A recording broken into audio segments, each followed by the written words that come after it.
Hi, welcome to Xylem IAS. എക്കണോമിക്സിൻ്റെ NCERT video സീരീസിലെ മൂന്നാമത്തെ വീഡിയോയിലേക്ക് എല്ലാവർക്കും സ്വാഗതം. ഫസ്റ്റ് ആൻഡ് സെക്കൻഡ് പാർട്ട് നമ്മൾ ഓൾറെഡി സൈലം IASൻ്റെ യൂട്യൂബ് ചാനൽ അപ്ലോഡ് ചെയ്തിട്ടുണ്ട്. അത് കണ്ടിട്ടില്ലാത്തവർ അത് കണ്ടിട്ട് വരിക. അതൊരു പ്ലേലിസ്റ്റ് ആക്കി ക്രിയേറ്റ് ചെയ്തിട്ട് അതിൻ്റെ ലിങ്ക് കമൻറ്റ് ബോക്സിൽ ഷെയർ ചെയ്യുന്നുണ്ട്. അതുപോലെ തന്നെ ഡിസ്ക്രിപ്ഷൻ ബോക്സിലും കൊടുത്തിട്ടുണ്ടാവും. ദെൻ കണ്ടിട്ടില്ലാത്തവർ ഒന്ന് കണ്ടിട്ട് വരിക. നമ്മളിവിടെ തേർഡ് പാർട്ടിൽ നോക്കാൻ വേണ്ടി പോകുന്നത് 9th സ്റ്റാൻഡേർഡ് NCERTയുടെ മൂന്നാമത്തെ ചാപ്റ്ററാണ് പോവർട്ടി ആസ് എ ചാലഞ്ച്. അപ്പോൾ നമ്മുടെ കോമ്പറ്റേറ്റീവ് എക്സാംസിനെ സംബന്ധിച്ചിടത്തോളം പോവർട്ടി, ദാരിദ്ര്യം എന്ന് പറയുന്ന മേഖലയിൽ നിന്ന് ഒരുപാട് ക്വസ്റ്റ്യൻസ് പലപ്പോഴും വരാറുണ്ട്.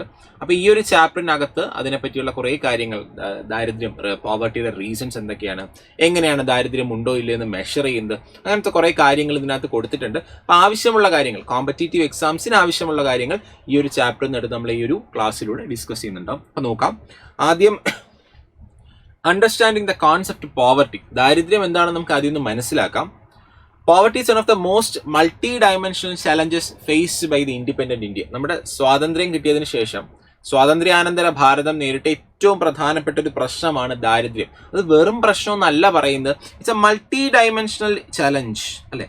മൾട്ടി ഡയമെൻഷണൽ ചലഞ്ചാണ്. അതായത് നമുക്ക് ദാരിദ്ര്യം എന്ന് പറയുമ്പോൾ പൈസയില്ല, വരുമാനമില്ല, എനിക്ക് ജോലിയില്ല, അപ്പോൾ ഞാൻ ദരിദ്രനാണ്, അല്ലെങ്കിൽ വരുമാനമില്ല, ദരിദ്രനാണ്. പക്ഷെ ഒരു പണം അല്ലെങ്കിൽ ഇൻകത്തിൽ മാത്രം ഒതുക്കാൻ പറ്റുന്ന, ഇൻകം അല്ലെങ്കിൽ പണം എന്ന് പറയുന്ന ആ ഒരു ഡെഫിനിഷനകത്ത് മാത്രം ഒതുക്കാൻ പറ്റുന്നതല്ല ദാരിദ്ര്യം. അതൊരു മൾട്ടി ഡയമെൻഷണൽ ചലഞ്ചാണ്. ബഹുമുഖ പ്രശ്നങ്ങൾ അവിടെ ഉണ്ട്.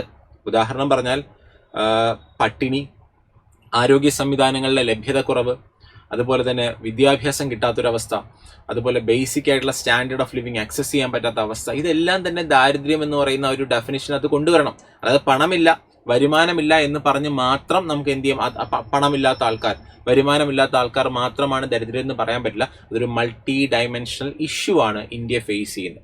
ഇനി അടുത്ത് കൂടുതൽ അതിലോട്ട് നോക്കിക്കഴിഞ്ഞാൽ വാട്ട് ഡസ് പോവർട്ടി മീൻ? അപ്പോൾ ഏറ്റവും അടിസ്ഥാന തലത്തിൽ ദാരിദ്ര്യം എന്ന് പറയുന്നതിനകത്ത് എന്തൊക്കെ പോയിന്റുകളാണ് ഉൾപ്പെടുന്നത്? ഒന്നാമത് പറയുന്നത് hunger and lack of shelter. നമുക്കറിയാം, പട്ടിണി, അതുപോലെ കയറിക്കിടക്കാനൊരു ഇടമില്ലാത്ത അവസ്ഥ, വീടില്ലാത്തൊരവസ്ഥ, അതുപോലെ കുട്ടികളെ സ്കൂളിൽ അയക്കാൻ പറ്റാത്ത അവസ്ഥ, അതുപോലെ തന്നെ നമുക്ക് അസുഖബാധിതരായിട്ടുള്ള ആൾക്കാരുണ്ടാകും, അല്ലെ? പല ലൈഫ് ത്രെറ്റനിങ് ഡിസീസും അല്ലെങ്കിൽ ലൈഫ് സ്റ്റൈൽ ഡിസീസൊക്കെ ഫേസ് ചെയ്യുന്ന ആൾക്കാരുണ്ടാകും. അത്തരത്തിലുള്ള അസുഖങ്ങൾക്ക് കൃത്യമായ ചികിത്സയ്ക്ക് വേണ്ടി ആശുപത്രിയിൽ പോകാൻ പറ്റാത്തൊരവസ്ഥ, അതുപോലെ തന്നെ കുടിവെള്ളം, ക്ലീൻ ആയിട്ടുള്ള ഡ്രിങ്കിങ് വാട്ടറോ സാനിറ്റേഷൻ, ഒരു ശുചിത്വമുള്ള അന്തരീക്ഷമോ ഇല്ലാത്ത അവസ്ഥ, അതുപോലെ തന്നെ ബേസിക് സാലറി കൊടുക്കുന്ന തൊഴിലില്ലാത്ത അവസ്ഥ. അപ്പോൾ തൊഴിലില്ലാത്തതുകൊണ്ട് തന്നെ ഈ പറയുന്ന സാധനങ്ങളൊന്നും നമുക്ക് ആക്സസ് ചെയ്യാൻ പറ്റില്ല. അതുപോലെ സമൂഹം നമ്മൾ പ്രത്യേകം മാറ്റി നിർത്തുന്ന ഒരവസ്ഥ. ഇതെല്ലാം തന്നെ ദാരിദ്ര്യത്തിൻ്റെ സവിശേഷത അപ്പുറം ദാരിദ്ര്യം എന്ന് പറയുന്ന ഒരു അവസ്ഥയിൽ ഈ പറയുന്ന കാരണങ്ങൾ, ഈ പറയുന്ന കാര്യങ്ങളിലൂടെ എല്ലാം തന്നെ ജനങ്ങൾ എന്ത് ചെയ്യുന്നുണ്ട്, കടന്നു പോകുന്നുണ്ട്. അപ്പോൾ ബേസിക് ലെവൽ ഓഫ് പോവർട്ടി എന്ന് പറയുമ്പോൾ താഴെ പറയുന്ന അവസ്ഥയിലൂടെ എല്ലാം തന്നെ ജനങ്ങൾ കടന്നു പോകുന്നു എന്നാണ് ഈ ഒരു ചാപ്റ്ററിനകത്ത് പറയുന്നത്. ഇനി അടുത്ത സോഷ്യൽ സയന്റിസ്റ്റുകൾ, സാമൂഹ്യ ശാസ്ത്രജ്ഞന്മാർ ദാരിദ്ര്യത്തിനെ എങ്ങനെയാണ് നോക്കിക്കാണുന്നത്? അതായത് നമുക്ക് പ്രധാനമായിട്ടും രണ്ട് പേഴ്സ്പെക്റ്റീവ് ഉണ്ടായിരുന്നു. ഒന്ന് പരമ്പരാഗതമായിട്ട് ദാരിദ്ര്യത്തിനെ നോക്കിക്കാണുന്നു, ഇനി ഒരു മോഡേൺ വേൾഡിൽ ദാരിദ്ര്യത്തിനെ എങ്ങനെയാണ് നോക്കിക്കാണുന്നത്. അപ്പോൾ പരമ്പരാഗതമായി നോക്കിക്കഴിഞ്ഞാൽ ഒരു ട്രഡീഷണൽ ഇൻഡിക്കേറ്റേഴ്സ് ഉണ്ട് അതിന്. പരമ്പരാഗതമായിട്ട് നമ്മൾ ഫോളോ ചെയ്തു വരുന്ന ദാരിദ്ര്യമാണെന്ന് പറഞ്ഞാൽ വരുമാനം, നമ്മുടെ ചെലവൊക്കെ നോക്കിയിട്ടാണ് നമ്മൾ ദരിദ്രരാണോ അല്ലേ എന്നൊക്കെ തീരുമാനിച്ചിരുന്നത് പണ്ട്. എന്നാൽ ഇന്നൊരു ആധുനിക ലോകത്ത് അതിന് വലിയ രീതിയിലുള്ള മാറ്റങ്ങൾ വന്നിട്ടുണ്ട്. അപ്പോൾ ട്രഡീഷണൽ ഇൻഡിക്കേറ്റേഴ്സ്, പരമ്പരാഗത സൂചികൾ എന്തായിരുന്നു? പണ്ട് ഒരാൾ ദരിദ്രനാണോ അല്ലേ എന്നൊരു രാജ്യത്ത് അല്ലെങ്കിൽ ഒരു സ്ഥലത്ത് നോക്കിയിരുന്നത് എങ്ങനെയാണ്? ട്രഡീഷണൽ ഇൻഡിക്കേറ്റേഴ്സ് യൂസ് ചെയ്തിട്ട്. ഉദാഹരണം പറഞ്ഞാൽ ഇവിടെ നോക്കിയേ, ഇവിടെ level of income, consumption expenditure, അതായത് എൻ്റെ വരുമാനം എത്ര, എനിക്കൊരു മാസം ഇത്ര വരുമാനത്തിൽ താഴെയാണെങ്കിൽ ഞാൻ ദരിദ്രനാണ്, അല്ലെങ്കിൽ ഒരു മാസം ഇത്രയിൽ കൂടുതൽ എനിക്ക് ചെലവാക്കാൻ പറ്റുന്നില്ല, ഞാൻ ദരിദ്രനാണ്. അപ്പോൾ പരമ്പരാഗതമായിട്ട് നമ്മൾ നോക്കിയിരുന്ന ഒരുപാട് സൂചികളുണ്ട്. അപ്പോൾ ഇന്ന കാരണങ്ങൾ, അല്ലെങ്കിൽ ഇത്ര രൂപയ്ക്ക് വരുമാനം താഴെയുള്ള ആൾക്കാർ, ഇത്ര രൂപയിൽ കൂടുതൽ ചിലവാക്കാത്ത ആൾക്കാരെല്ലാം ദരിദ്രരാണെന്ന് പറഞ്ഞിരുന്നു. എന്നാൽ ഒരു മോഡേൺ വേൾഡിൽ വരുമ്പോൾ വരുമാനം മാത്രമല്ല അവിടുത്തെ ഘടകം എന്ന് പറയുന്നത്, അല്ലെങ്കിൽ വരുമാനം മാത്രമല്ല അവിടുത്തെ സൂചിക. നിങ്ങൾ ദരിദ്രനാണോ എന്ന് അറിയാൻ വേണ്ടി നിങ്ങളുടെ വരുമാനം ഇത്രയ്ക്ക് താഴെ ഉണ്ടെങ്കിൽ മാത്രം പറ്റില്ല, ഒരുപാട് കാര്യങ്ങൾ അവിടെ പരിഗണിക്കണം, അല്ലെ? കുറച്ചുകൂടെ ബ്രോഡർ ഇൻഡിക്കേറ്റേഴ്സ്. നിങ്ങൾക്ക് വരുമാനമുണ്ട്, പക്ഷെ മറ്റു പല കാര്യങ്ങളും കിട്ടുന്നില്ല എന്നുണ്ടെങ്കിൽ നിങ്ങളും ദരിദ്രരാണ്, മനസ്സിലായല്ലോ? അല്ലെങ്കിൽ നമ്മളും ദരിദ്രരാണ്. അപ്പോൾ അതാണ് മോഡേൺ അല്ലെങ്കിൽ ബ്രോഡർ ഇൻഡിക്കേറ്റേഴ്സ്, കൂടുതൽ സൂചികൾ അതിനകത്ത് കൊണ്ടുവന്നു. ഉദാഹരണം ഇല്ലിട്രസി, സാക്ഷരത എന്ന് പറയുന്നത്. സാക്ഷരത വലിയൊരു ഘടകമാണല്ലേ. സാക്ഷരത എന്ന് പറയുമ്പോൾ ഏതെങ്കിലും ഒരു ഭാഷ, ഇന്ത്യയിലുള്ള ഏതെങ്കിലും ഒരു ഭാഷ നിങ്ങൾക്ക് എഴുതാനും വായിക്കാനും അറിയാമെങ്കിൽ നിങ്ങൾ സാക്ഷരരാണ്. അപ്പൊ സാക്ഷരത ഇല്ല എന്ന് പറഞ്ഞതിന്റെ അർത്ഥം സ്കൂളിൽ വിടാനുള്ള ഒരു കഴിവുണ്ടായില്ല, വീട്ടിൽ അത്രത്തോളം വരുമാനം ഉണ്ടായില്ല, മറ്റ് ചെലവുകൾ ഉണ്ടായിരുന്നു. അപ്പോൾ ഇല്ലിട്രസി ലെവൽ നമ്മൾ നോക്കുന്നു. General resistance due to malnutrition, പോഷകാഹാരക്കുറവ്. അടുത്ത് ഹെൽത്ത് കെയർ ആക്സസ് ചെയ്യാൻ പറ്റുന്നില്ല. ജോബ് ഓപ്പർച്യൂണിറ്റീസ്, എനിക്ക് തൊഴിലവസരങ്ങൾ കിട്ടുന്നില്ല. അതുപോലെ safe drinking water and sanitation. ഈ പറയുന്ന പല കാര്യങ്ങളും ഇന്ന് പരിഗണിക്കുന്നു. മുന്നേ ദാരിദ്ര്യം എന്ന് പറയുന്നത്, അതായത് എനിക്കൊരു സേഫ് ഡ്രിങ്കിങ് വാട്ടറോ അല്ലെങ്കിൽ ഒരു സാനിറ്റേഷൻ, ശുചിത്വമുള്ള ഒരു അന്തരീക്ഷമോ കിട്ടാത്ത എന്തുകൊണ്ടാണ്? എനിക്കത് നേടിയെടുക്കാനുള്ള പൈസ എൻ്റെ കയ്യിലില്ല. മനസ്സിലായല്ലോ? അപ്പോൾ level of income, consumption expenditure നോക്കുന്നതിനപ്പുറം ഇപ്പോൾ നമ്മൾ നോക്കുന്നത് ബ്രോഡർ പേഴ്സ്പെക്റ്റീവിലാണ്, ബ്രോഡർ ഇൻഡിക്കേറ്റേഴ്സ് യൂസ് ചെയ്തിട്ടാണ് നമ്മുടെ രാജ്യത്ത് എന്ത് ചെയ്യുന്നത്, ഈ പറയുന്ന പോവർട്ടി മെഷർ ചെയ്യുന്നത്. അപ്പം നിങ്ങൾക്ക് അറിയായിരിക്കും അല്ലേ, നിങ്ങൾ ഇതിൽ നിന്ന് കുറച്ചൊന്ന് മാറി കുറച്ച് പുറത്തുള്ള ഒരു കാര്യം പറഞ്ഞു കഴിഞ്ഞാൽ, ഈ ടെക്സ്റ്റ് ബുക്കിന് പുറത്തുള്ള ഒരു കാര്യം പറഞ്ഞാൽ, നീതി ആയോഗിന്റെ മൾട്ടി ഡൈമെൻഷണൽ പോവർട്ടി ഇൻഡെക്സ് നിങ്ങൾ കേട്ടിട്ടുണ്ടായിരിക്കും അല്ലേ?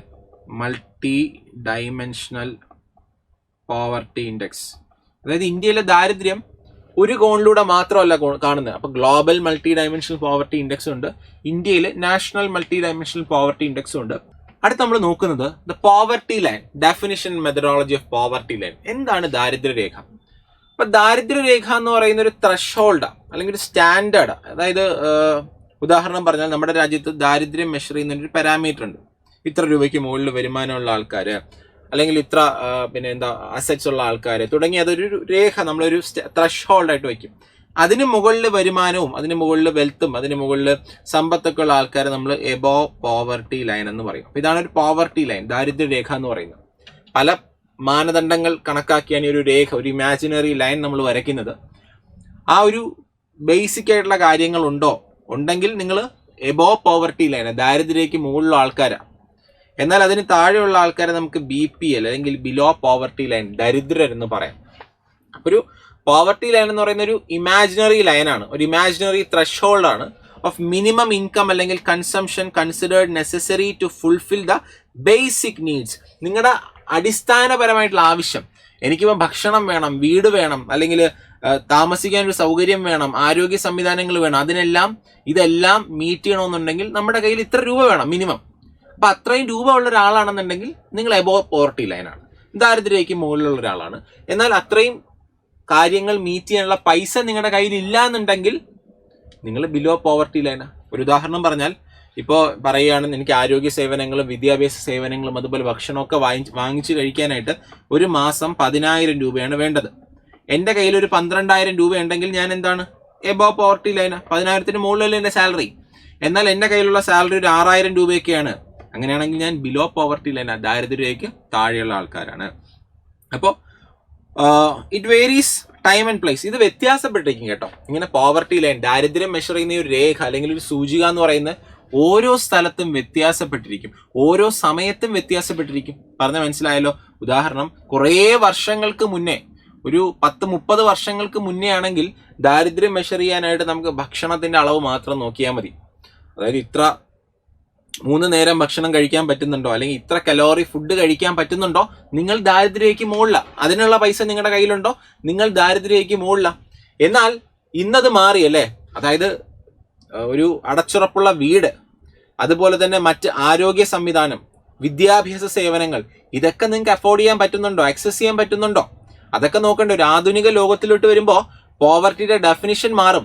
അതിനനുസരിച്ച് നിങ്ങളുടെ ഇൻകം ലെവലും കൂടണം. നിങ്ങൾക്ക് 5,000 രൂപ ഒരു 30 വർഷം മുന്നേ ഇൻകം ഉണ്ടായിരുന്നു, നിങ്ങൾ ദാരിദ്ര്യരേഖയ്ക്ക് മുകളില. എന്നാൽ ഇന്നും അതേ 5,000 രൂപയാണ് നിങ്ങളുടെ വരുമാനമെങ്കിൽ നിങ്ങൾക്ക് ഈ പറഞ്ഞ കാര്യങ്ങളൊക്കെ ആക്സസ് ചെയ്യാൻ പറ്റുമോ? പറ്റില്ല, അഫോർഡ് ചെയ്യാൻ പറ്റില്ല. അപ്പോൾ ബേസിക് നീഡ്സ് എന്ന് പറയുന്നത് കാലത്തിനനുസരിച്ച് മാറിക്കൊണ്ടിരിക്കും. അപ്പൊ ദാരിദ്ര്യരേഖയും അതിനനുസരിച്ച് മാറിക്കൊണ്ടിരിക്കും. ഇനി എല്ലാ രാജ്യങ്ങളിലും ഒരുപോലെ അല്ല ദാരിദ്ര്യരേഖ.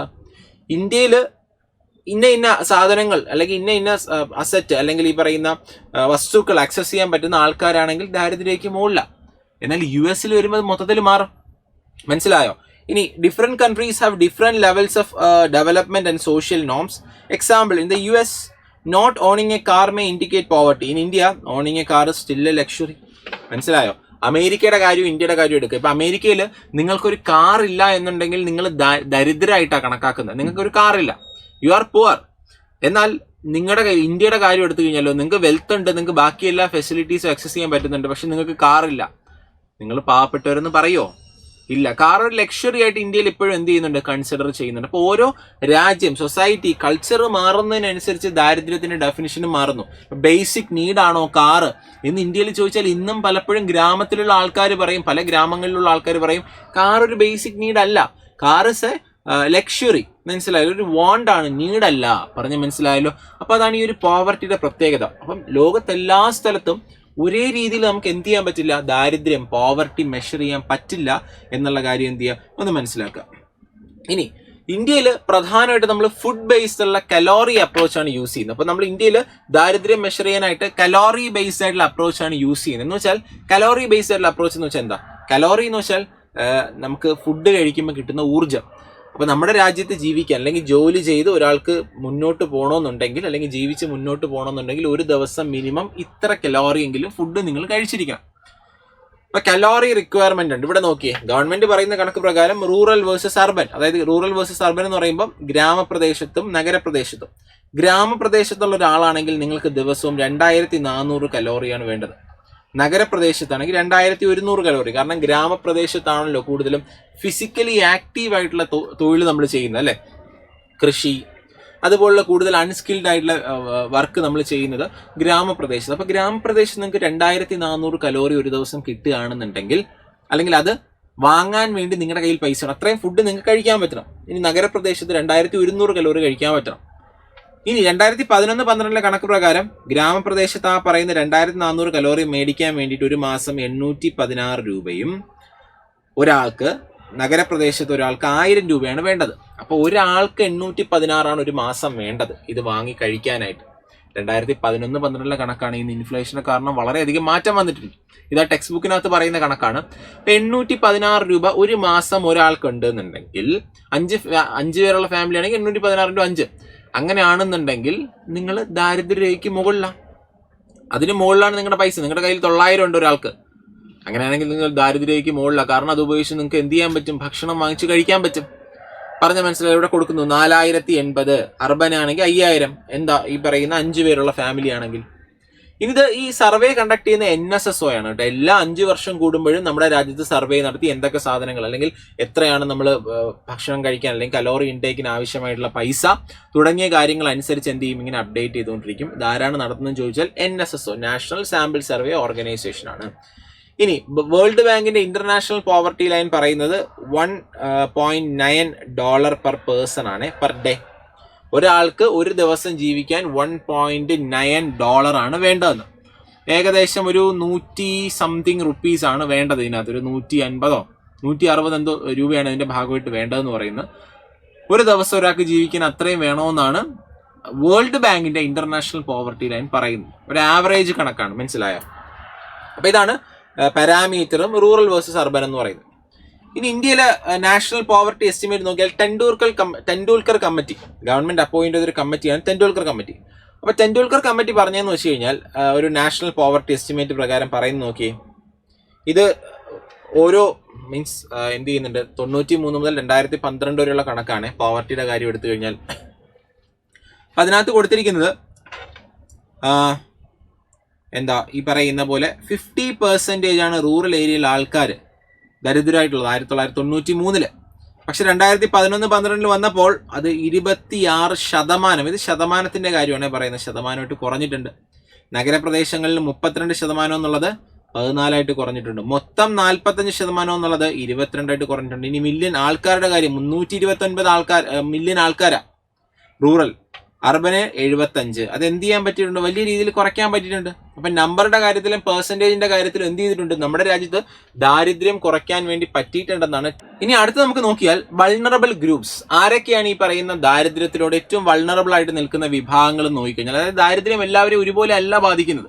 ശ്രദ്ധിക്കേണ്ട കാര്യം, ഇന്ത്യയിൽ ദാരിദ്ര്യം എന്ന് പറയുന്ന ഒരു പ്രതിഭാസം എല്ലാവരെയും ഒരുപോലെ അല്ല ബാധിക്കുന്നത്. വൾണറബിൾ ആയിട്ടുള്ള ആൾക്കാർ കുറച്ച് ചില വിഭാഗങ്ങൾ കൂടുതൽ വൾണറബിളാ ദാരിദ്ര്യത്തോട്. ആരൊക്കെയാണത് നോക്കാം. ഒന്ന് ഷെഡ്യൂൾഡ് ട്രൈബ്സ്. അപ്പൊ നോക്കി, ഏറ്റവും കൂടുതൽ ഷെഡ്യൂൾഡ് ട്രൈബ്സിന്റെ ഇടയിൽ, പട്ടിക വർഗത്തിനിടയിൽ 43% ദരിദ്ര. മനസ്സിലായി, 2000 കണക്കാ പറയുന്നത്. എന്നിരുന്നാലും വളരെ കൂടുതലല്ലേ ഷെഡ്യൂൾഡ് ട്രൈബ്സ്.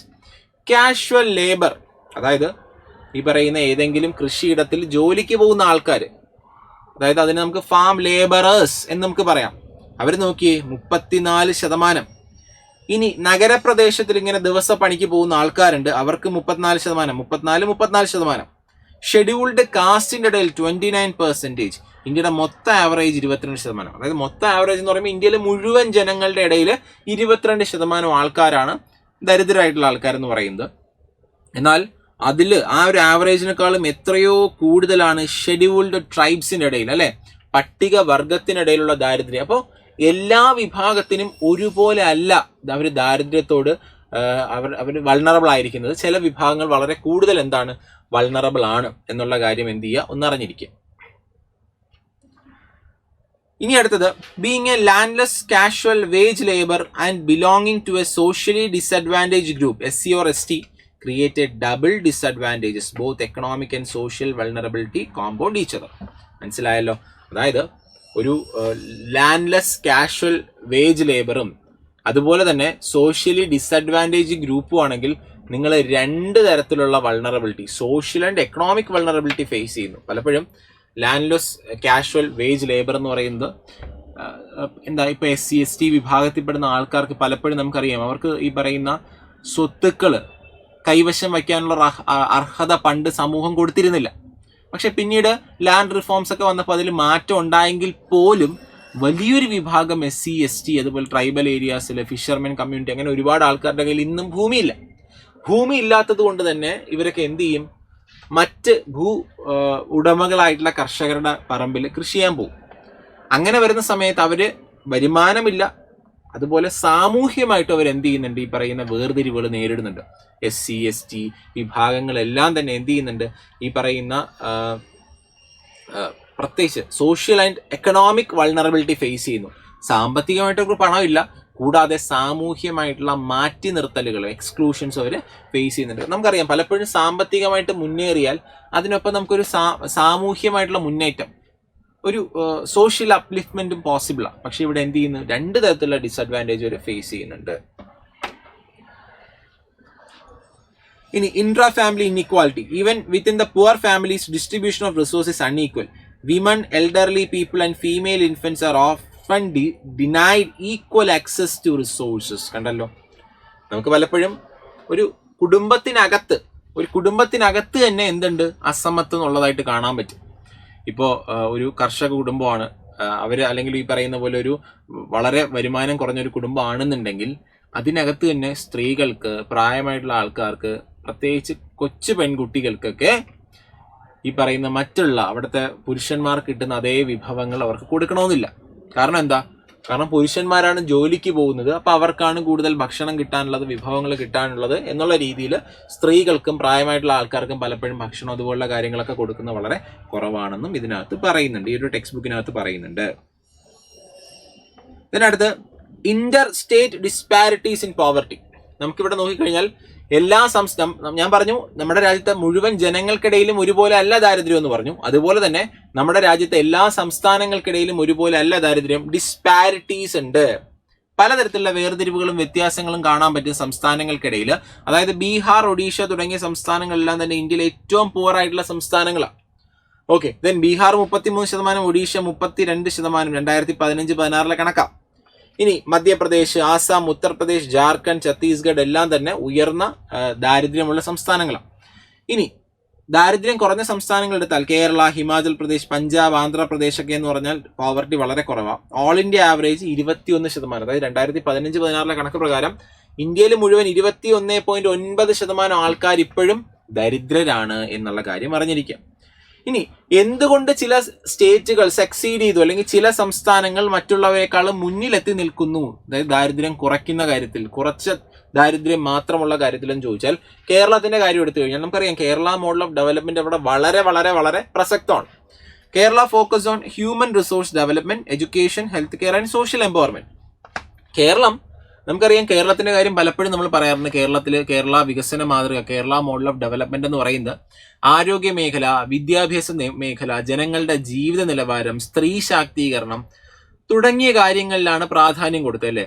പക്ഷെ അവിടെ വരുമാനം ഉണ്ടാക്കുന്നതിൽ കേരള മോഡൽ വളരെ പിന്നോട്ടാണെങ്കിൽ പോലും ജനങ്ങൾക്ക് ബേസിക് ആയിട്ടുള്ള ഫെസിലിറ്റി, ആരോഗ്യവും വിദ്യാഭ്യാസം കൊടുക്കുന്നു. അപ്പോൾ ജനങ്ങൾക്ക് എവിടെ നിന്നെങ്കിലും, എവിടെ പുറത്ത് പോയിട്ടാണെങ്കിലും മറ്റു സ്റ്റേറ്റുകളിൽ പോയിട്ടാണെങ്കിലും വരുമാനം കണ്ടെത്താം എന്നുള്ളൊരു അവസ്ഥയിലോട്ട്, സാഹചര്യത്തിലോട്ട് ജനങ്ങളെ മാറ്റിയെടുക്കുന്നു. ഹ്യൂമൻ റിസോഴ്സസിനെ ഒരു ഹ്യൂമൻ ക്യാപിറ്റലാക്കി മാറ്റി, അല്ലേ? നമ്മളത് ഓൾറെഡി ഡിസ്കസ് ചെയ്ത ഹ്യൂമൻ റിസോഴ്സും ഹ്യൂമൻ ക്യാപിറ്റലും തമ്മിലുള്ള വ്യത്യാസം. അപ്പോൾ ഹ്യൂമൻ റിസോഴ്സിനെ ഒരു ഹ്യൂമൻ ക്യാപിറ്റലാക്കി മാറ്റാൻ കേരളത്തിന് കഴിഞ്ഞു. Focused on human resource development, education, health care and social empowerment. ഇനി വെസ്റ്റ് ബംഗാളിന്റെ കാര്യം എടുത്തു കഴിഞ്ഞാലോ, വെസ്റ്റ് ബംഗാൾ നമുക്കറിയാം, വെസ്റ്റ് ബംഗാളും കേരളവും ഏറ്റവും നല്ല രീതിയിൽ ഇന്ത്യയിലെ ലാൻഡ് റിഫോംസ്, ഭൂപരിഷ്കരണം നടപ്പിലാക്കിയ സംസ്ഥാനങ്ങളാണ് വെസ്റ്റ് ബംഗാളും കേരളവും എന്ന് പറയുന്നത്, അല്ലെ? അപ്പൊ ലാൻഡ് റിഫോംസിന്റെ പ്രത്യേകത എന്താ? ഒരുപാട് ഭൂമിയുള്ള ആൾക്കാരിൽ നിന്ന് ആ ഭൂമി എന്ത് ചെയ്യുന്നു?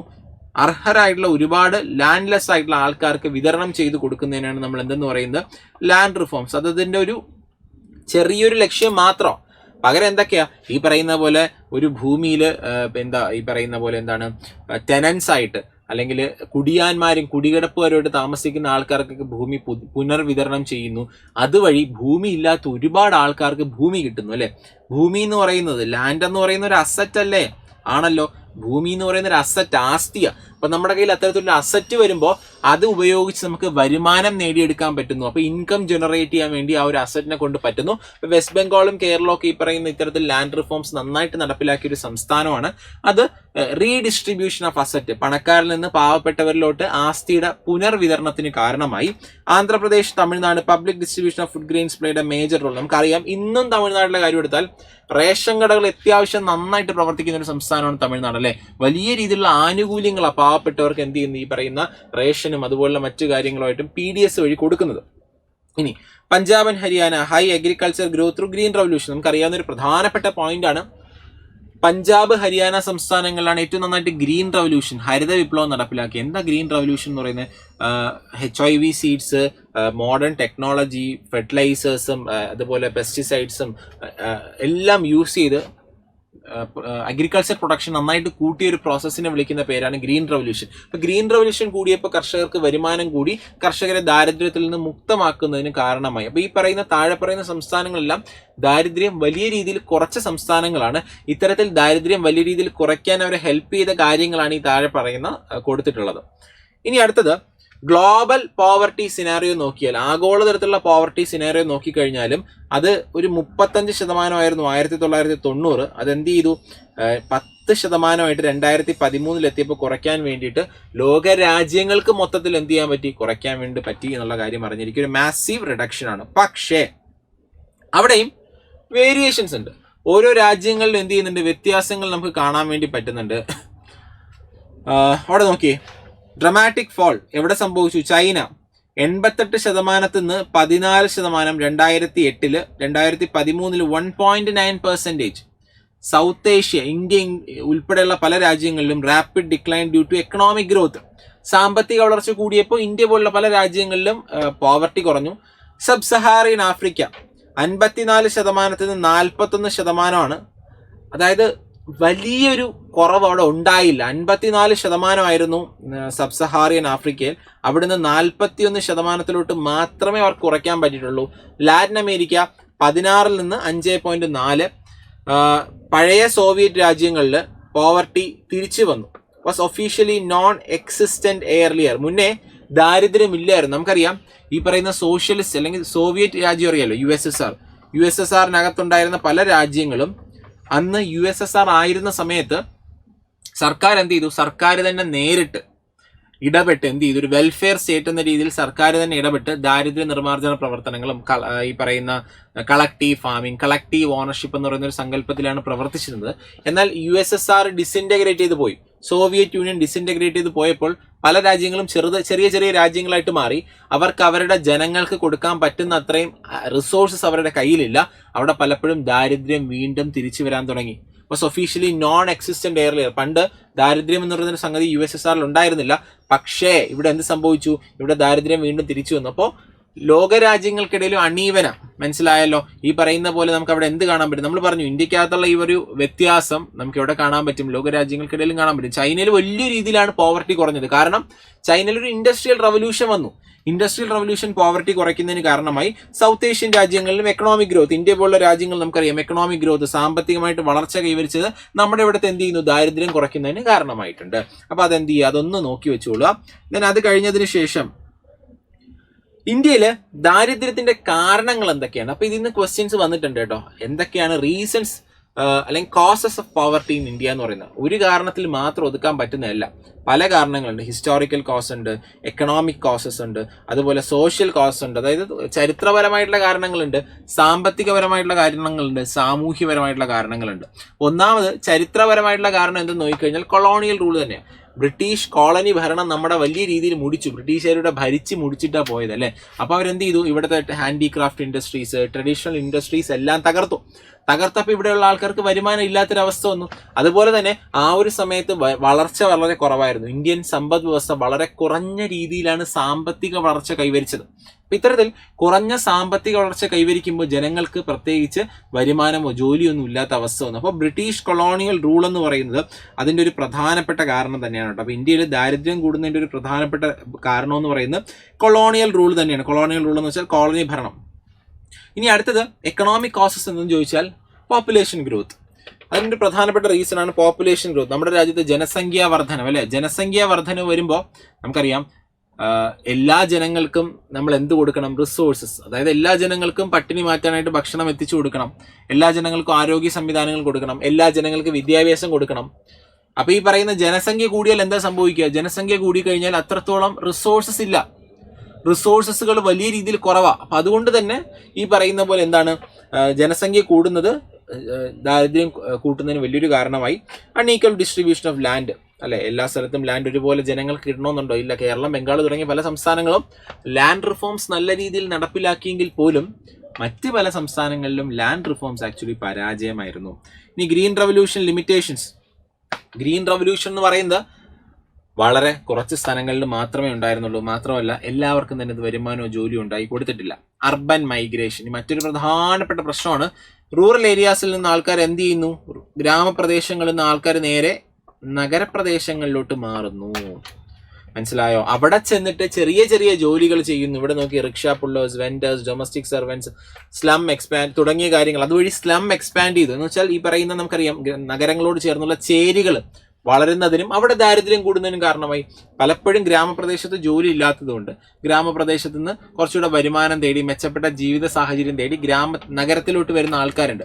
അവരവിടെ വന്ന് ചെറിയ ചെറിയ ജോലികൾ, rickshaw pullers, vendors, domestic servants ഒക്കെ ആയിട്ട് നിൽക്കുന്നു. പക്ഷെ ഇവർക്ക് അവിടെ സിറ്റിയിൽ താമസിക്കാനുള്ള പൈസ ഇല്ല. കാരണം സിറ്റിയിൽ ഒരു നല്ല വീട് വാടകയ്ക്ക് എടുക്കണമെങ്കിലോ വാങ്ങണമെങ്കിലോ ലക്ഷങ്ങളോ കോടികളോ ആകും. അപ്പൊ അത് ഇവർക്ക് താങ്ങാൻ പറ്റാത്തത് കൊണ്ട് തന്നെ നഗരങ്ങളോട് ചേർന്ന് ഇവർ തന്നെ താൽക്കാലികമായിട്ടുള്ള കുടിലുകളും വീടുകളും കെട്ടി താമസിക്കുന്നു. പിന്നീട് വരുന്ന ആൾക്കാർ അവരുടെ ഒപ്പം ചേർന്ന് താമസിക്കുകയും സ്ലമ്മുകളായിട്ട്, ചേരികളായിട്ട് വളർന്നു വരുന്നതിന് നമ്മൾ കണ്ടില്ലേ, മുംബൈയിലൊക്കെ നോക്കിക്കഴിഞ്ഞാൽ, നമ്മുടെ കേരളത്തിൽ തന്നെ പല വലിയ നഗരങ്ങളോട് ചേർന്നും ചേരികൾ നമുക്ക് കാണാൻ പറ്റും. ഇതെല്ലാം തന്നെ എക്കണോമിക് കോസ്. അത് അവിടെ ദാരിദ്ര്യം പിന്നെ കൂടും. മനസ്സിലായോ? അപ്പൊ അത് ഒരു പ്രധാനപ്പെട്ട റീസൺ ആണ്. ദെൻ സോഷ്യൽ കോസസ്, സാമൂഹ്യപരമായിട്ടുള്ള പ്രശ്നങ്ങൾ, social obligations and religious ceremonies. അതായത് ഈ പറയുന്ന കണക്ക് വലിയ രീതിയിൽ ജനങ്ങൾ അമ്പലത്തിനും പള്ളിക്കും അതുപോലെ റിലീജിയസ് ആയിട്ടുള്ള കാര്യങ്ങൾക്ക് വേണ്ടി സ്പെൻഡ് ചെയ്യുന്നു. ജനങ്ങൾ വലിയ രീതിയിൽ അനാവശ്യ കാര്യങ്ങൾക്ക് സ്പെൻഡ് ചെയ്യുന്നത് ദാരിദ്ര്യം കൂട്ടുന്നതിന് കാരണം. പണമുള്ള ആൾക്കാരും പണം ഇല്ലാത്ത ആൾക്കാരും ഒരുപോലെ അമ്പലത്തിൽ അല്ലെങ്കിൽ എവിടെയെങ്കിലും ചെന്ന് സ്പെൻഡ് ചെയ്യുന്ന കാര്യം നിങ്ങളൊന്ന് ആലോചിച്ച് നോക്കി. അപ്പോൾ ഇത്തരത്തിൽ ആരാധനാലയങ്ങളിൽ സ്പെൻഡ് ചെയ്യുന്നു, ഉത്സവങ്ങൾക്ക് സ്പെൻഡ് ചെയ്യുന്നു, അതെല്ലാം ദാരിദ്ര്യം കൂട്ടുന്നതിന് കാരണം. ദെൻ മറ്റൊരു സോഷ്യൽ കോസ് ആയിട്ട് നമുക്ക് പറയാൻ പറ്റുന്നത് കാസ്റ്റിസം തന്നെയാണ് കേട്ടോ. ഈ പറയുന്ന കാസ്റ്റ് ഡിസ്ക്രിമിനേഷൻ അതൊരു പ്രധാനപ്പെട്ട പ്രശ്നം. സാമൂഹികമായിട്ടുള്ള ഒരു കൾച്ചറൽ ആൻഡ് സോഷ്യൽ കോസ് തന്നെയാണ് കാസ്റ്റ് ഡിസ്ക്രിമിനേഷൻ എന്ന് പറയുന്നത്. അതായത് എല്ലാവർക്കും ഒരുപോലെ വിദ്യാഭ്യാസം, ആരോഗ്യം കൊടുത്തില്ല. എല്ലാവർക്കും ഒരുപോലത്തെ വിദ്യാഭ്യാസ സേവനങ്ങളോ മറ്റ് സേവനങ്ങളോ കൊടുക്കാത്തത് കൊണ്ട് തന്നെ വിദ്യാഭ്യാസം ഇല്ലാത്ത ആൾക്കാരും ആരോഗ്യം ഇല്ലാത്ത ആൾക്കാർക്കും കൃത്യമായിട്ടുള്ള തൊഴിലവസരങ്ങൾ ഉണ്ടായില്ല. Then agriculture input debt trap. ഇനി പാവപ്പെട്ട ഫാമേഴ്സ്, വളരെ പാവപ്പെട്ട കർഷകർ കടമെടുത്തിട്ടാണ് കൃഷി ചെയ്യുന്നത്. അതവരെ വീണ്ടും കടക്കണിയിലോട്ട് എത്തിക്കുന്നതിന് കാരണമായി. അപ്പോൾ ഈ പറയുന്ന പോലെ എന്ത് ചെയ്യുന്നു, ഹൈ ഇൻഡെപ്റ്റ്നെസ്, വലിയ രീതിയിലുള്ള കടം, അത് ദാരിദ്ര്യത്തിലെത്തുന്നു. ദാരിദ്ര്യത്തിലുള്ളവർക്ക് വീണ്ടും കടം അടയ്ക്കാൻ പറ്റാത്ത ഒരു അവസ്ഥ ഉണ്ടാകുന്നു. അപ്പോൾ ഇതെല്ലാം തന്നെ social causes of poverty in ഇന്ത്യയാണ്. ഇനി സർക്കാർ എന്ത് നടപടി എടുത്തിട്ടുള്ളത്? ഈ പറയുന്ന ദാരിദ്ര്യം എന്ന് പറയുന്നത് ഞാൻ പറഞ്ഞു, ഇന്ത്യ നേരിട്ട് ഒരു പ്രധാനപ്പെട്ട മൾട്ടി ഡയമെൻഷണൽ ഇഷ്യൂ ആണെന്ന് ഫസ്റ്റ് പേജിൽ നമ്മൾ പറയുന്നുണ്ട്. അപ്പൊ ഇത്തരത്തിലൊരു വലിയൊരു മൾട്ടി ഡയമെൻഷണൽ ഇഷ്യൂ ആണെന്നുണ്ടെങ്കിൽ ഇന്ത്യ ഏത് തരത്തിലാണ് ഇതിനെ ടാക്കിൾ ചെയ്യാൻ വേണ്ടി ശ്രമിക്കുന്നത്? ഗവൺമെന്റിന് 2 തരത്തിലുള്ള സ്ട്രാറ്റജിയാണ് കേട്ടുള്ളത്. അപ്പൊ 2 തരം അപ്രോച്ചാണ് ഗവൺമെന്റ് ഈ ഒരു ദാരിദ്ര്യ നിർമ്മാർജ്ജനം നടത്താനായിട്ട് ഗവൺമെന്റ് മുന്നോട്ട് വെച്ചിട്ടുള്ളത്. ഒന്നെന്ന് പറയുന്നത് ട്രിക്കിൾ ഡൗണും മറ്റൊന്ന് ഡയറക്റ്റ് ഇന്റർവെൻഷനും. ട്രിക്കിൾ ഡൗൺ നിങ്ങൾ കേട്ടിട്ടില്ലേ? അതായത് ട്രിക്കിൾ ഡൗൺ എന്ന് പറഞ്ഞാൽ സിമ്പിൾ ആയിട്ട് പറഞ്ഞാൽ നമ്മൾ ഈ വൈൻ ഗ്ലാസ് കണ്ടിട്ടുണ്ടല്ലോ, ഇങ്ങനെ മുകളിലൊരു വൈൻ ഗ്ലാസ് ഉണ്ട്, താഴെ 2 എണ്ണം, അതിന് താഴെ 3 എണ്ണം, പിന്നെ വൈൻ ഗ്ലാസ്സുകൾ അടുക്കി വെച്ചിരിക്കുന്നത് കണ്ടിട്ടില്ലേ? അതായത് ഏറ്റവും മുകളിൽ വൈൻ ഒഴിക്കുമ്പോൾ അത് നിറഞ്ഞിട്ട് താഴത്തെ 2 ഗ്ലാസ്സിൽ വീഴും, അത് നിറഞ്ഞ് അടുത്ത ഗ്ലാസ്സിൽ വീഴും, അടുത്ത ഗ്ലാസ്സിൽ വീഴും. ഇതാണ് ഇതെന്ന് പറയുന്നത്. ഇതിനെയാണ് നമ്മൾ ട്രിക്കിൾ ഡൗൺ എന്ന് പറയുന്നത്. ഏറ്റവും മുകളിൽ നിറഞ്ഞു കഴിയുമ്പോൾ താഴെ തട്ടിൽ ഇങ്ങനെ വീണ് വീണ് വീണ് ഏറ്റവും താഴെ കുറച്ച് കഴിയുമ്പോൾ ഏറ്റവും താഴത്തെ വൈൻ ഗ്ലാസ്സുകൾ നിറയും. കിനിഞ്ഞിറങ്ങൽ, മലയാളത്തിൽ പറയും കിനിഞ്ഞിറങ്ങൽ.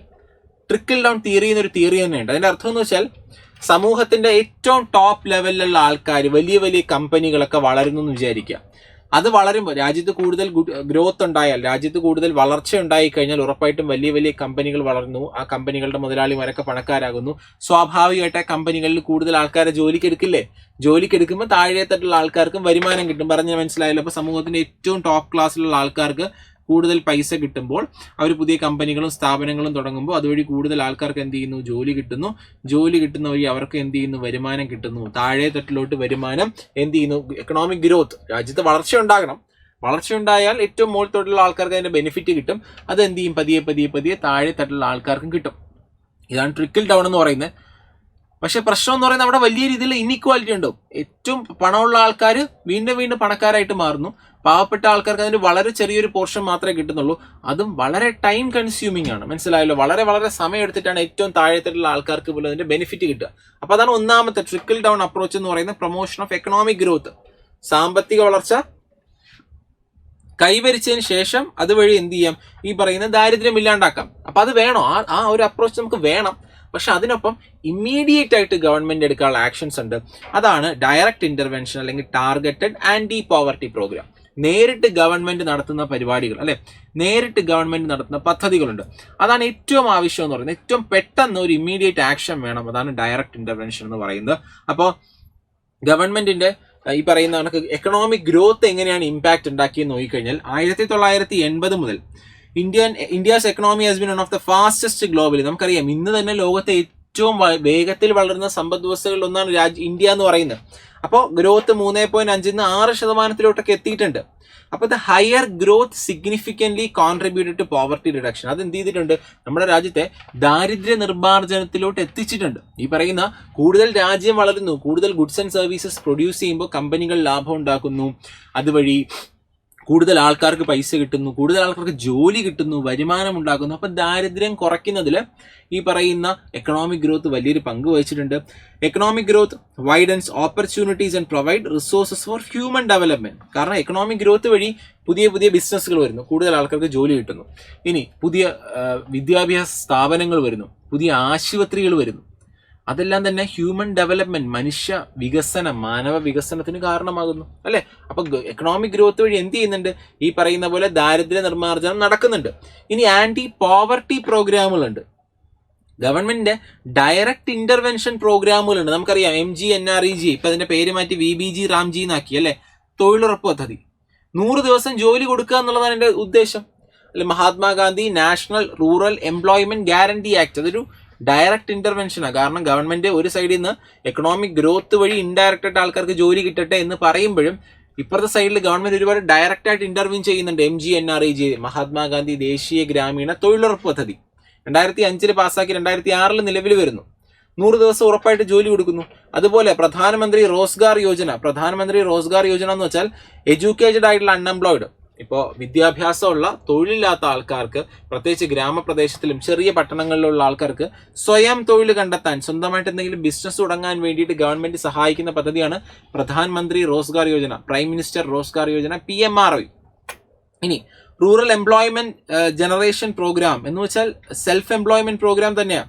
25 ലക്ഷം പുതിയ തൊഴിൽ അവസരങ്ങൾ സൃഷ്ടിക്കുമെന്നാണ് അതിൽ പറഞ്ഞത്. 10ാം പഞ്ചവത്സര പദ്ധതി സമയത്ത് കൊണ്ടുവന്ന സ്വർണ്ണ ജയന്തി ഗ്രാം സ്വരസ്കാർ യോജന എന്ന് പറയുന്ന പുവർ ഫാമിലീസിനെ സെൽഫ് ഹെൽപ്പ് ഗ്രൂപ്പുകളിലോട്ട് കൊണ്ടുവരിക, സ്വയം സഹായ സംഘങ്ങളിലോട്ട് കുടുംബങ്ങളെ കൊണ്ടുവരിക എന്നുള്ളതാണ് എന്താ സ്വർണ്ണ ജയന്തി ഗ്രാം സ്വരോസ്ഗാർ യോജന എന്ന് പറയുന്നത്. അതുവഴി അവർക്ക് എന്ത് കിട്ടും?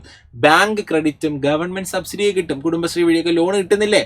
ഇനി അടുത്തത് പ്രധാനമന്ത്രി ഗ്രാമോദയ യോജന എന്ന് വെച്ചാൽ എന്താണ്? പ്രധാനമന്ത്രി ഗ്രാമോദയ യോജന എന്ന് വെച്ചാൽ പ്രൈമറി ഹെൽത്ത്, പ്രൈമറി എഡ്യൂക്കേഷൻ, അതായത് ഗ്രാമപ്രദേശത്തുള്ള ആൾക്കാർക്ക് പ്രാഥമികമായിട്ട് വീട് വയ്ക്കാൻ, വിദ്യാഭ്യാസം നേടാൻ വേണ്ടി, കുടിവെള്ളത്തിന്, ഇലക്ട്രിഫിക്കേഷനൊക്കെ ഹെൽപ്പ് ചെയ്യുന്നു. അതായത് ഗ്രാമപ്രദേശത്തുള്ള ആൾക്കാർക്ക് പൈസ ഇല്ലാന്നുണ്ടെങ്കിൽ ഗവൺമെന്റ് നിങ്ങൾക്ക് വീട് വയ്ക്കാൻ വേണ്ടിയിട്ടുള്ള ഫെസിലിറ്റി, അതുപോലെ നിങ്ങൾക്ക് കുടിവെള്ളത്തിന് വേണ്ടി പൈപ്പ് കണക്ഷൻ എടുക്കാനുള്ള ഫെസിലിറ്റി, ദെൻ അതുപോലെ നിങ്ങൾക്ക് മക്കളെ വിദ്യാഭ്യാസം നടത്താനുള്ള ഫെസിലിറ്റി തുടങ്ങിയതെല്ലാം ഗവൺമെന്റ് പ്രൊവൈഡ് ചെയ്യുന്നു.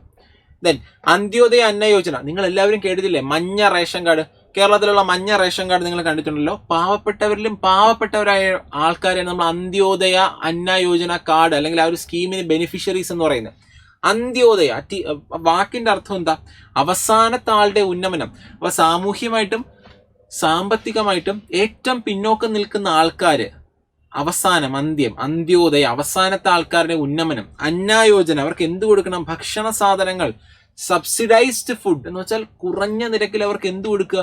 ഭക്ഷണധാന്യം വിതരണം ചെയ്യുക എന്നുള്ളതാണ് അന്ത്യോദയ അന്നായോജന സ്കീം കൊണ്ട് ഉദ്ദേശിക്കുന്നത്. Subsidised food to the poorest of the poor അവർക്ക് കൊടുക്കുക എന്നുള്ളതാണ് അന്ത്യോദയ അന്നായോജന. ഇനി ചലഞ്ചസ് ഹെഡ്. അപ്പൊ ഇതൊക്കെ പറഞ്ഞു, നമ്മളിപ്പോൾ പറഞ്ഞു ഗവൺമെന്റ് രാജ്യത്ത് ഇങ്ങനെയാണ് പോവർട്ടികൾ ഉണ്ടാകുന്നത്, ദാരിദ്ര്യം ഉണ്ടാകുന്നത്, അതുപോലെ ഗവൺമെന്റ് സ്കീംസ് എന്തൊക്കെയാണെന്ന് ഈ ഒരു ചാപ്റ്ററിൽ പറയുന്നുണ്ടെങ്കിലും ചലഞ്ചസ്, നമ്മുടെ ഭാവിയിൽ നേരിടാൻ പോകുന്ന ചലഞ്ചസിനെ പറ്റി പറയുന്നുണ്ട്. The concept of human poverty. എന്താണ് human poverty? The official definition of poverty captures only a minimum subsistence level of living, not a reasonable level. ഇവിടെ പറയുന്ന കാര്യം എന്ന് വെച്ചാൽ scholars advocate broadening the poverty in the concept of human poverty. അപ്പൊ ഈ പറയുന്ന പല ആൾക്കാരും പറയുന്നത് വെച്ചാൽ, വിദഗ്ധരായിട്ടുള്ള ആൾക്കാർ പറയുന്നത് ദാരിദ്ര്യത്തിന് നമ്മൾ ഇപ്പോഴും ഏറ്റവും ബേസിക് ലെവലിൽ മാത്രമേ കാണുന്നുള്ളൂ. വളരെ കുറച്ച് കാര്യങ്ങൾ മാത്രമേ ദാരിദ്ര്യം എന്ന് പറയുന്ന ഒരു ഡെഫിനിഷന്റെ പരിധിയിൽ വരുന്നുള്ളൂ. അപ്പൊ നമ്മൾ അതിനെ കൂടുതലായിട്ട് കുറച്ചൊരു ഡെഫിനിഷൻ എന്ത് ചെയ്യുക, ഒന്ന് വലുതാക്കുക, കൂടുതൽ സ്കോപ്പ് അതിനെ കവർ ചെയ്യുക. അതിന്റെ ഭാഗമായിട്ട് നമ്മൾ ഹ്യൂമൻ പോവർട്ടി എന്ന് പറയുന്ന പുതിയൊരു കോൺസെപ്റ്റാണ് പറയുന്നത്. അതിനകത്ത് എന്തൊക്കെ കാര്യങ്ങളാണ് ഉൾപ്പെടുത്തിയിട്ടുള്ളത്? Lack of education and health care, വിദ്യാഭ്യാസം, ആരോഗ്യം, ജോബ് സെക്യൂരിറ്റി, തൊഴിൽ സുരക്ഷ. നമുക്കൊരു ജോലി ഉണ്ടായാൽ മാത്രം നമ്മൾ ദരിദ്രരല്ല എന്ന് പറയാൻ പറ്റില്ല. ആ തൊഴിൽ സുരക്ഷ ഉറപ്പാക്കണം. ഒരു ദിവസം പെട്ടെന്ന് നമ്മൾ എന്ത് ചെയ്യാൻ പറ്റില്ല, ജോലിയിൽ നിന്ന് പറഞ്ഞുവിടാൻ, പിരിച്ചുവിടാൻ പറ്റില്ല.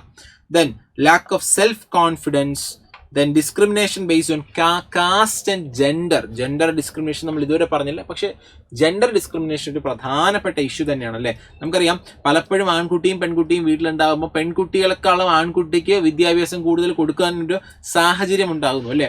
നമ്മൾ പലപ്പോഴും കണ്ടില്ലേ, പെണ്ണാണ് നീ പിന്നെ വേറൊരു വീട്ടിൽ പോകാനുള്ളതാണ് കല്യാണം കഴിഞ്ഞ് എന്ന് പലപ്പോഴും സമൂഹം അങ്ങനെ കരുതി വെച്ചിരിക്കുന്നു. പെൺകുട്ടി എന്ന് പറഞ്ഞാൽ വീട്ടു ജോലി ചെയ്യാനുള്ള ഒരാളാണ് എന്നുള്ള രീതിയിൽ കരുതി വെച്ചിരിക്കുന്നു അല്ലേ. അപ്പോൾ ഒരു ജെൻഡർ ഡിസ്ക്രിമിനേഷൻ ഉറപ്പായിട്ടുണ്ട്. അതവരെ വരുമാനം നേടുന്നതിൽ നിന്ന് അവരെ തടയുന്ന ഒരു പ്രധാനപ്പെട്ട ഘടകമാണ്. അപ്പൊ gender discrimination, caste based discrimination, ഇതെല്ലാം നമ്മൾ പരിഗണിക്കണം.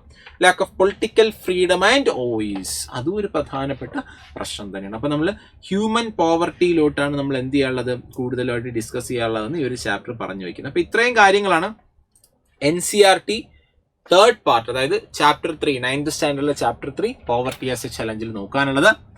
അപ്പൊ പറഞ്ഞ കാര്യങ്ങൾ മനസ്സിലായെന്ന് വിശ്വസിക്കുന്നു. അടുത്ത ക്ലാസ്സിൽ നമ്മൾ നെക്സ്റ്റ് ചാപ്റ്റർ, ഈ ഒരു 9th സ്റ്റാൻഡേർഡിൽ അടുത്ത ചാപ്റ്ററുമായിട്ട് നമ്മൾ വരും. വീഡിയോ ഉണ്ട് എല്ലാവർക്കും താങ്ക് യു.